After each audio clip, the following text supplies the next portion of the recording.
molested by the superstar. But when our Diane Diamond began to investigate, she uncovered a trail of lies. Diane?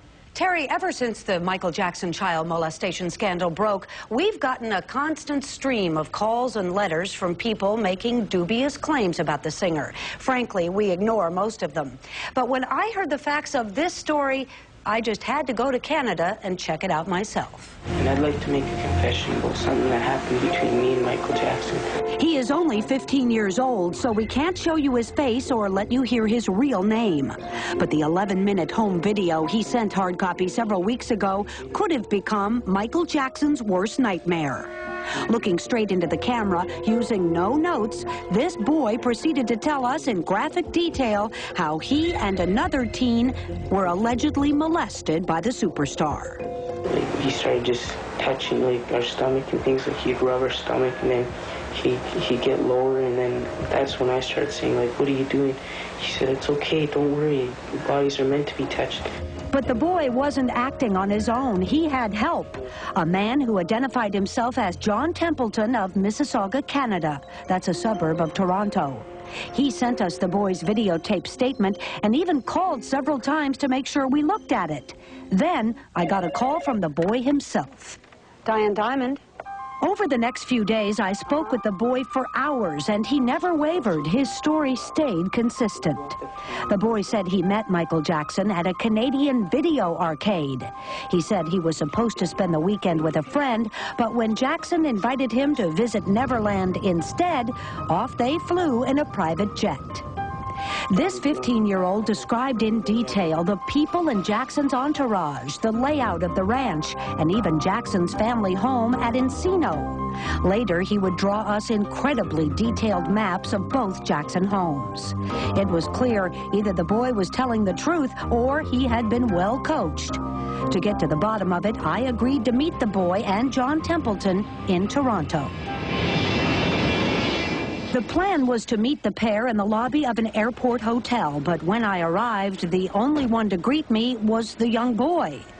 He came with me into town and told me that he lived on the streets of Toronto, in a section called Boys Town, where the street kids gather.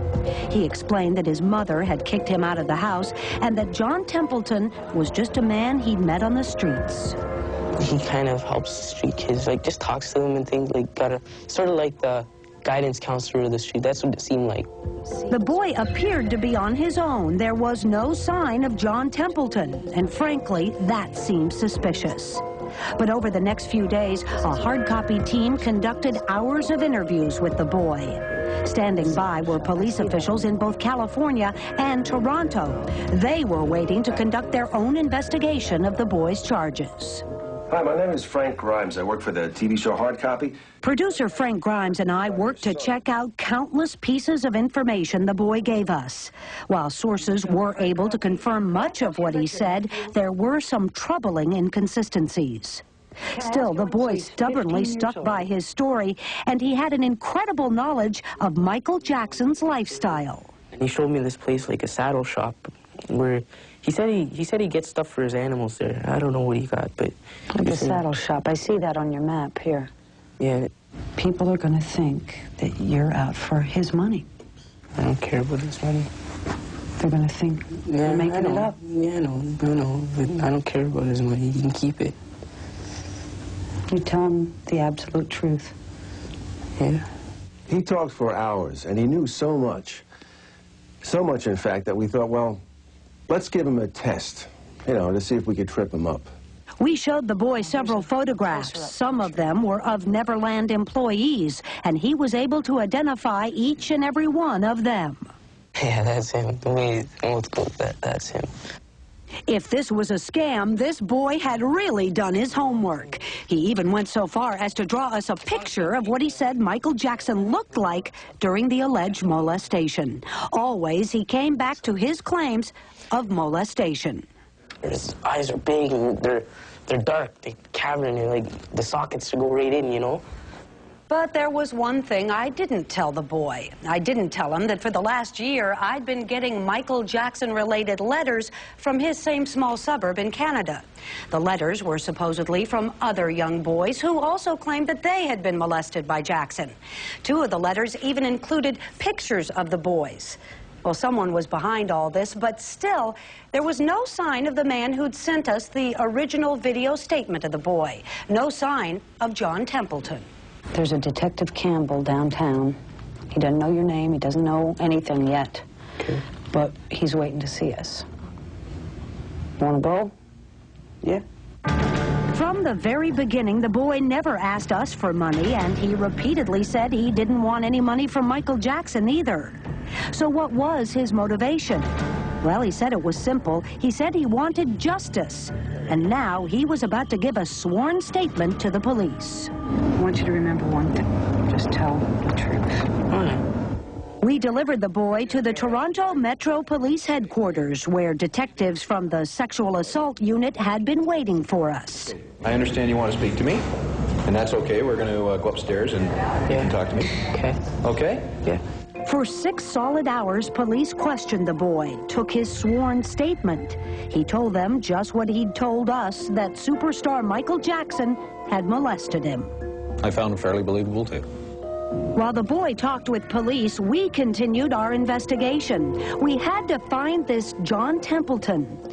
So we drove out to the Toronto suburbs to check out the return address from the videotape he'd sent us. That's when we ran into somebody we knew. What the hell is going on? Okay, Diane, let me explain something to you. Say hello to John Templeton, only his real name is Rodney Allen. We've known about Rodney for a long time.